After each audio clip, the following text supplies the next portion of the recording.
Hello, my name is Misty Shortridge.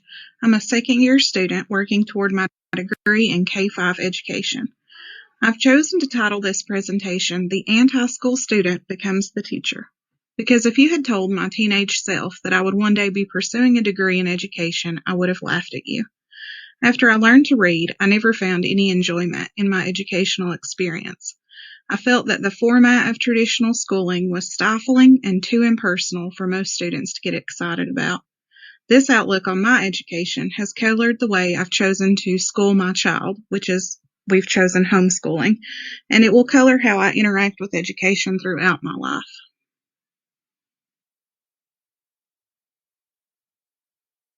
In exploring my ideas on the role of the teacher and the role of students, I found them to be incredibly similar.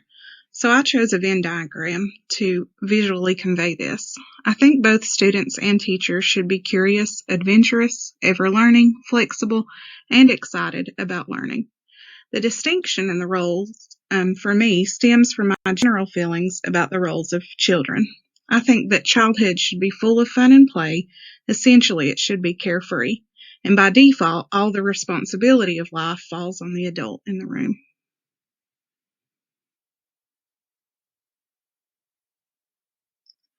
I began my college career on a whim, and I actually haven't given much thought to the specifics of what I want to teach. I know that I want to teach elementary age children, though. For the past 2.5 years, I've been homeschooling my daughter. Watching the basic concepts of phonics and math be mastered by her have been so rewarding for me. I get excited to see her truly understand these concepts because I know how well they will serve her in the future. Homeschooling gives me the challenge of engaging my daughter in a space that's usually associated with the everyday and not with education in the same way that a school building is. This experience has really opened my eyes to how much opportunity there is in the mundane, everyday things for teaching. One of my favorite at-home teaching tools is cooking. Reading a recipe, measuring the ingredients, learning the process that turns the raw ingredients into something edible gives us phonics, math, and science.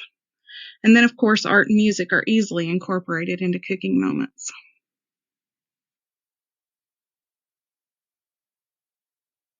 One trap of homeschooling, though, is going out of your way to replicate a traditional school setting.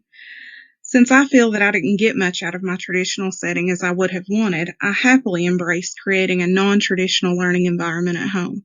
Although I have been guilty of falling back onto workbooks and forgetting to make education real and tangible, it's almost a constant state of unlearning what school really is. I think it would be a fun and amazing challenge to take my untraditional approach to education into a traditional classroom and see what I could do with it.